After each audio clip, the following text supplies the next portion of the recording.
Aí, beleza? Aqui é o Night. Lembrando que eu não tenho opinião, eu tenho opinigão. E vou fazer um react do Nando Moura hoje. Com esse cabelo malacói meu aqui. Bora lá, dar um play aqui. Hoje nós vamos falar sobre o Dalai Lama. Dalai Rapaz, Lama. o velho estava completamente doido, com a lingueta pra fora. James Simmons agora, meu irmão, que nem o Ali.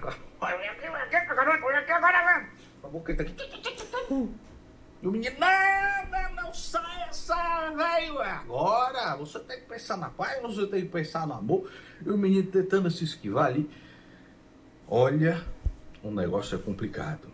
Esse é um tema extremamente delicado de se tratar aqui no YouTube. Se você não sabe o que aconteceu, basta você digitar Dalai Lama no Google, que é a primeira coisa que vai aparecer.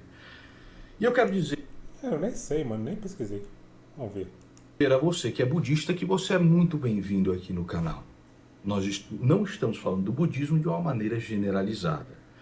Nós estamos falando a respeito de uma vertente em específico do budismo, que é o budismo tibetano, e a respeito de aspectos culturais dos monges tibetanos e até mesmo do que o Tibete era antes de sofrer uma invasão brutal e terrível da China. Nós vamos falar a respeito desses assuntos. Antes, você sabe que é a tua última oportunidade de participar de aulas de música com dois dos maiores músicos do planeta, Rafael Neri e o Fábio Lima.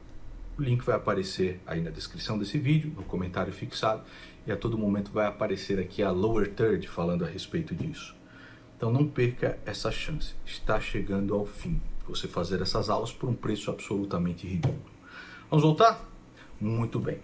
Dalai Lama está sendo descatitado por uns e defendido por outros. Xuxa já falou, acabem com este velho tem que ser preso imediatamente, agora é o momento. É sempre assim, sempre tá dividido. Ou é de um lado ou é do outro. Ninguém tem opinião analisando uma parada crítica, não. Ou fica de um lado ou fica do outro. Não tem meio termo. Este velho. Não que a Xuxa fale assim, mas a bicha está doida, já está dando diversas declarações. Por sua vez, a Globo News, que se tornou hoje a assessoria de imprensa do Lula, está aqui passando pano loucamente para Dalai Lama. Olha só que o Dalai Lama fez pra ligar pra frente, pra criança de pena, o que você acha disso? Aí este cabeção aqui falando assim, você tem que ver que isso aí é uma brincadeirinha, isso são aspectos culturais do Dalai Lama. Já que nós estamos falando a respeito de aspectos culturais, vossa cabecência, por que você não diz também que culturalmente é aceitável no Tibete, antes da invasão comunista no país, no protetorado lá, que servos atrelados à terra fossem crianças, fossem levados aos monastérios para servir de escravos não vou terminar a palavra, por causa do YouTube, escravos, vamos dizer assim, escravos nada ortodoxos dos monges. E esse era um aspecto cultural, no qual, inclusive, quem servia dessa forma aos monges, muitas vezes até se orgulhava disso, porque era pecado os monges faziam seu voto celibatário, terem relações com mulheres, mas não com homens, certo? É um aspecto cultural do budismo tibetano. Vamos falar a respeito disso, então? Porque não adianta você querer tapar o sol com a peneira, quando tem um elefante no meio da sala. Acho que eu estou confundindo aqui os ditados, mas o que eu quis dizer é que não adianta tapar o sol com a peneira e nem ignorar um elefante que está na sala. Nós vamos falar a respeito disso. Então é que isso aqui é um aspecto cultural, velho, menina, a mais alta sapiência, com a perninha cruzada aqui e as mãozinhas em cima. Aí chega este cabeço, não, você tem que ver que sou homem que falava de muita paz, muito amor, muita bequerência. Isso aí tá muito errado falar nisso, porque mais ou menos tá até com a linguinha pra fora aqui, a lingueta aqui também. Globo News de merda. Se tornou assessoria de imprensa do Lula e agora está tentando tapar o sol com a peneira. Todo mundo viu, cara. Algo que realmente deixa as pessoas revoltadas. E o que as pessoas perguntam é o seguinte: o que estava passando na cabeça desse velho? Afinal, era um evento público. Eu digo para vocês, senilidade. Senilidade. O velho, ele achou que ele não estava sendo visto por todo mundo. Vai chegando velho, vai ficando caduco, e ele decidiu agir dessa forma. E o pedido de desculpas não veio dele. Veio da assessoria dele, tratando ele em terceira pessoa. Vossa Santidade, Dalai Lama, se arrepende e tudo mais. Mas, enfim, isso é um trabalho. Não vi que merda é essa não, velho. Vou ter que pesquisar isso aí. Cultural. Eu vou ler aqui um texto para vocês, preste atenção. No livro The Struggle for Modern Tibet, a luta pelo Tibete moderno, o tibetano Tashi Tesrim relata sua vida como Drombo, um escravo de um monge influente.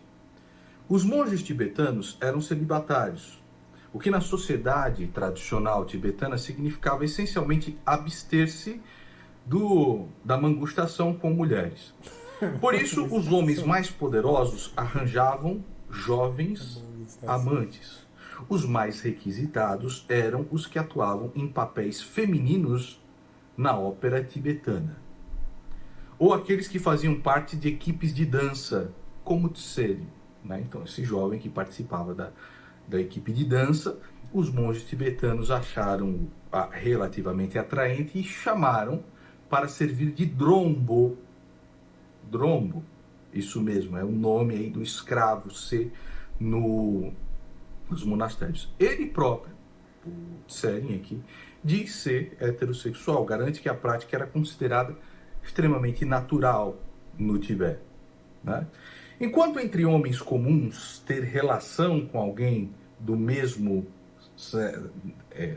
sexo não era algo bem aceito, ter cuidado com as palavras aqui no YouTube. Ser amante de um monge era motivo de orgulho. Os tibetanos viam esse costume como alternativa ao celibato dos monges.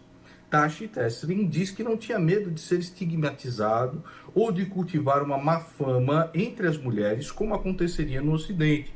Pelo contrário, seu novo status fazia ainda mais desejável. Olha, rapaz, você é um drombo. Você é um drombo aí só nas degustações com os monges, rapaz. Você é muito importante, hein?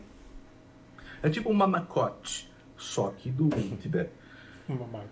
A relação com ele não afetou minha identidade sexual. Eu sabia que não afetaria a minha opinião sobre mim, dizia Tashi Tesrim aqui.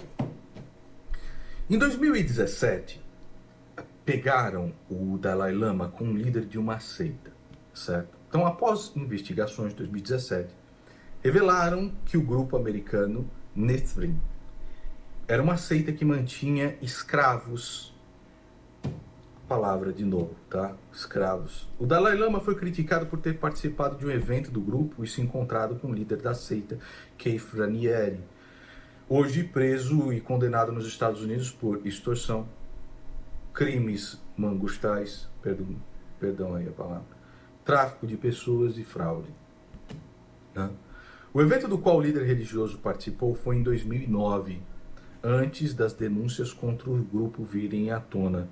Na época, o Nithrim era uma entidade relacionadas com conhecidos apenas como instituição sem fins lucrativos de autoajuda. Ameaças, proteção contra vírus e ameaças. Agora, vai te lascar, desgraçado. Uma das líderes do grupo, Sarah Brofman, teria sido responsável por conseguir a presença do líder, do Dalai Lama, por ter uma relação próxima com funcionários, né, do Dalai, se autodeclarado o emissário da paz. Lama. Enfim, em 2017, Domten foi exonerado do cargo que tinha na fundação do líder tibetano em meio a acusações de corrupção. O Dalai Lama emitiu uma nota dizendo que nunca recebeu nenhum valor para ter participado do evento do grupo em 2009 e que não aceita pagamentos do tipo blá, blá, blá, blá, blá. A verdade é que é o seguinte, o Tibete, ele foi brutalizado pela China, pela invasão chinesa. Mas o Tibete era um país extremamente brutal, muito antes da invasão chinesa, tá bom? Era, por exemplo, a pena de morte, matar uma pessoa, eles que acreditam em reencarnação, é um negócio terrível e era algo que eles não praticavam. Mas para tudo dá um jeitinho. O que eles faziam? eles chibatavam o cara quase até a morte, até o cara não conseguir nem andar, e largavam lá em cima dos montes gelados. O cara morreu. Não, mas nós não matamos. Nós não matamos. As cadeias no Tibete praticamente não existem, porque as punições eram sempre muito rápidas. Corta uma orelha, corta um nariz, corta uma mão, corta um pé, etc. Né? Ou chibatadas para os crimes mais leves. Chibatada para o cara não, até o cara não andar. E o Dalai Lama era o líder político também do Tibete na época dessas atrocidades. Se tornou o emissário da paz, né? Aí, depois da invasão comunista, que foi terrível e que, bom, você sabe como é que são os comunistas, mas o próprio Dalai Lama se dizia budista e marxista. Ou seja, ele apoiava a ideologia que massacrou seu próprio povo, né? Dizendo que o marxismo era moral e tudo mais. Moral? O que Mao Tse Tung fez com a China? Então, É estranho essa galera aí ser comunista, que até esse comunismo ele é contra a liberdade religiosa em muitos casos. Não vai entender. não dá para você não enxergar essas coisas, não só que aconteciam com o Tibete. E no Tibete, a pessoa... Por que existem tantos monges no Tibete? Acho que mais de 20% da população segue uma vida monástica, porque era a única forma de você escapar do sistema de escravidão que existia no Tibete até os anos 50. O servo tibetano basicamente estava atrelado à terra em que ele trabalhava e atrelado ao senhor dessa terra, em um serviço, né, ali quase que de escravidão. Eles acreditavam que através de um processo reencarnatório e do seu karma, ele estava naquela condição de servidão e de quase escravidão por merecimento. Você merece porque é por coisas que você fez nas vidas passadas. E eles eram tratados, é claro, de maneira terrível. E muitas das famílias tentavam salvar pelo menos algumas das crianças mandando para os monastérios, que era a única forma de escapar, né, desse tipo de vida que era muito dura. Então, ou deixavam lá suas crianças, ou mandavam seus adolescentes tal para os monges. E é isso que acontecia no Tibete até a década de 50, quando a China chegou lá brutalizando todo mundo. Isso não são relatos só dos chineses comunistas que se apoderaram do Tibete. Não, são relatos também dos americanos, são relatos dos ingleses que estiveram por lá. Ou seja, um país muito brutal. E quem era o líder político desse país? Dalai Lama. Então este acontecimento, que foi mostrado agora para todo mundo ver, do Dalai Lama, acredito eu, que seja só uma gota d'água de um oceano inteiro que foi escamoteado pela mídia e para pessoas que não queriam enxergar o que a cultura e as tradições do Tibete sempre foram. Tá? Nada minimiza os crimes dos chineses comunistas em cima do Tibete. Mas também não dá para varrer para debaixo do tapete tudo aquilo que o Tibete foi e acreditou e como tratavam os seus cidadãos e as suas crianças. Beleza? Isso é um tema extremamente difícil de fazer, de comentar. Espero que tenha dado pelo menos uma leveza para ele em alguns momentos. Muito bem. Você sabe que é o último momento para você participar das aulas de música com dois dos maiores músicos do planeta. O link está na descrição e no comentário fixado. Grande abraço. Eu vou ver qual é esse vídeo, essa treta aí, mas vou encerrar esse vídeo aqui por enquanto. E foi.